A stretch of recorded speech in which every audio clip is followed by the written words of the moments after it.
We live in such a fascinating world, don't we? My wife and I volunteer at a local nature center, and some of the staff members there have started um, identifying the pronouns by which they want to be addressed um, along with their names. Um, so, uh, what's behind that, if you're not familiar with all this, is that biologically, everyone realizes that in mammals like human beings, there are two sexes, female and male. Um, However, uh, gender is seen sociologically and biologically, scientifically, um, psychologically, as being a continuum. That gender is uh, a construct, it's how we see ourselves.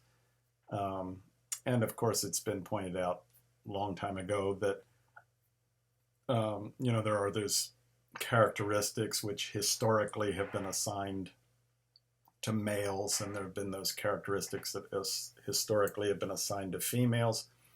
And those roles are not only fluid, they're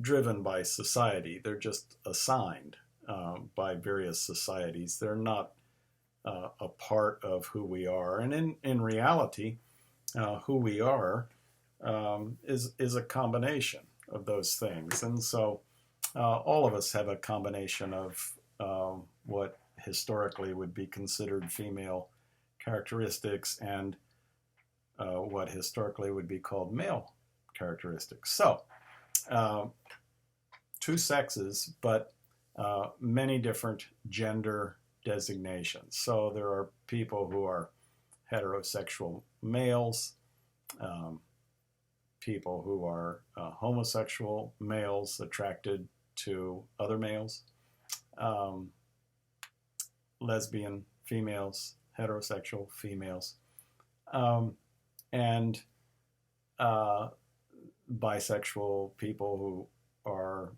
attracted to members of both sexes. And there are trans people who, um, I'm oversimplifying, but generally feel like they were trapped in the wrong body. I've heard people have told me that I've always known that I was a girl, but I was born in this um, uh, biologically male shell, and vice versa. So um, then there are non-binary folks who don't identify. They don't want to identify with being male or female. They just want to identify as being human. And those non-binary folks um, struggle. I shouldn't say struggle, but have what's the word I want?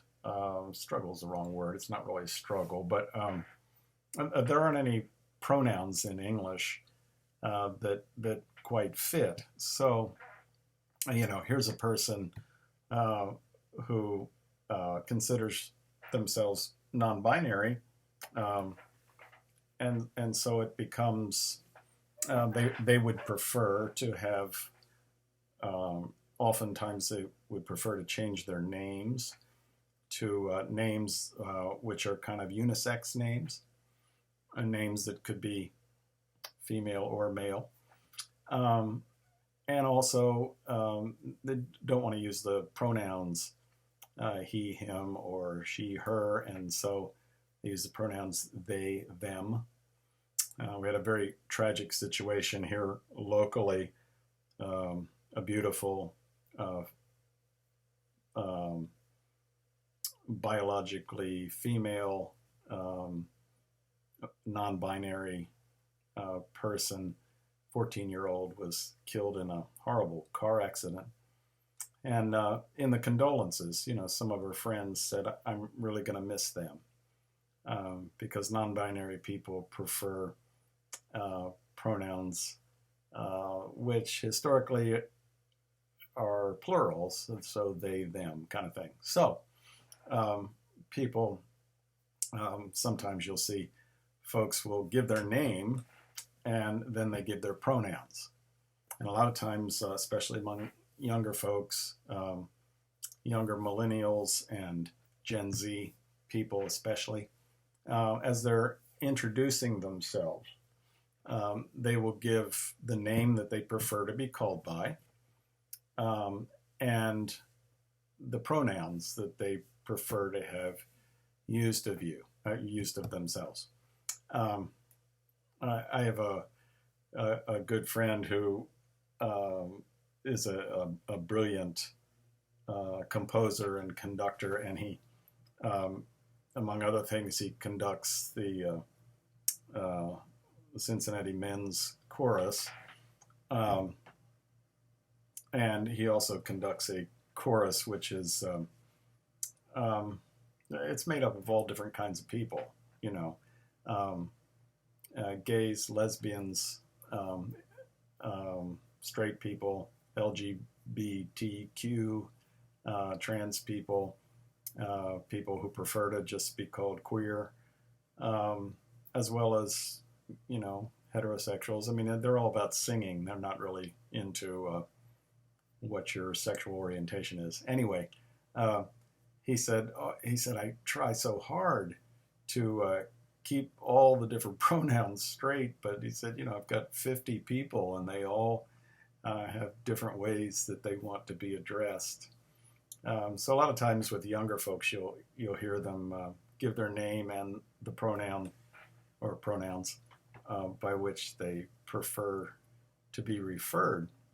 And another thing that's happening, and I think it's a good thing, is an increasing awareness that the two countries which occupy North America, the United States and Canada, but of course this applies to many, many other countries as well.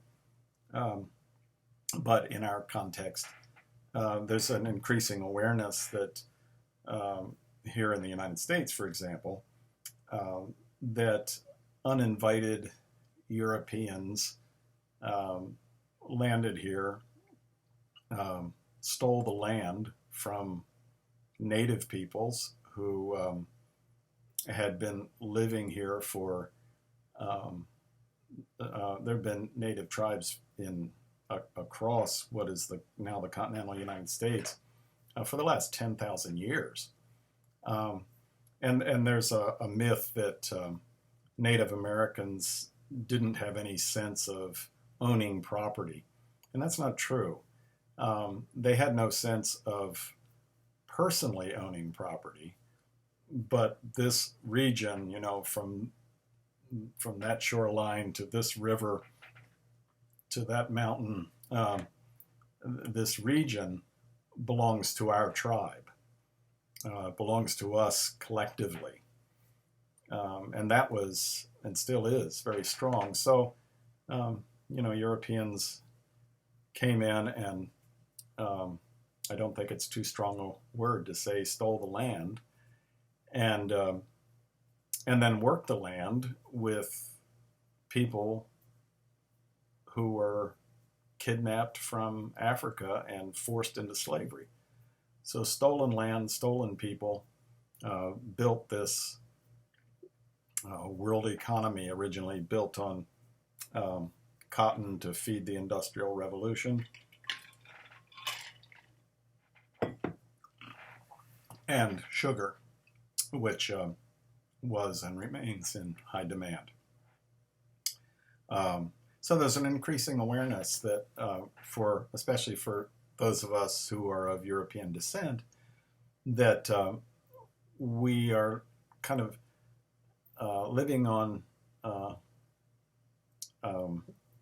occupied territory. So nowadays, if you're in especially some academic circles, and people are introducing themselves, they will give the name that they prefer to be called by, the pronouns that they prefer that you would use when talking to or about them, and they will also designate where they're from, not by saying, I'm from Ohio or Virginia, but indicating the name of the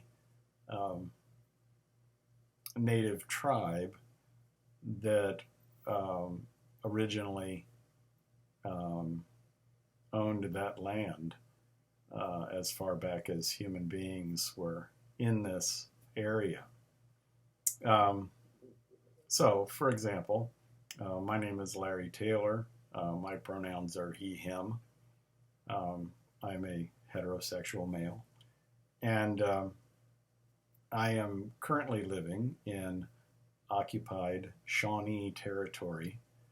And the Shawnee were actually the descendants of the Hopewell culture, ancient tribes that lived throughout this region, and quite a wide region, as I said, for at least the last 10,000 years. And the Hopewell culture gave birth to several groups which eventually evolved. A lot of the Native American tribes, some of the names that we're familiar with, like Cherokee, for instance, are relatively modern names. And the reason for that is because there were so many tribes, so many Indian nations, which were so reduced in numbers by genocide, by disease, by hardship, that they got to the place where they became so small that they couldn't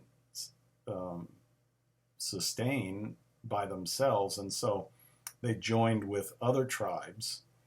And then so you have these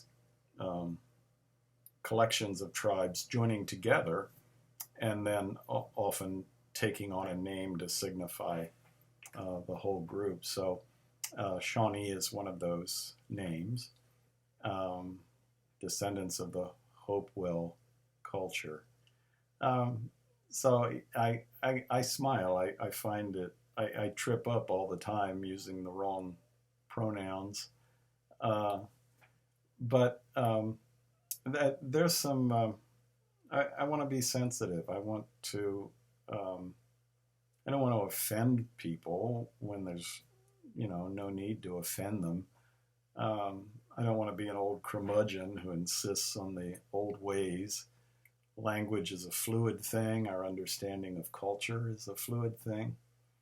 And so I'm fascinated when people openly and openly share their orientation, their gender label preference, and pronouns that they prefer to be used by, and have an awareness of the true history.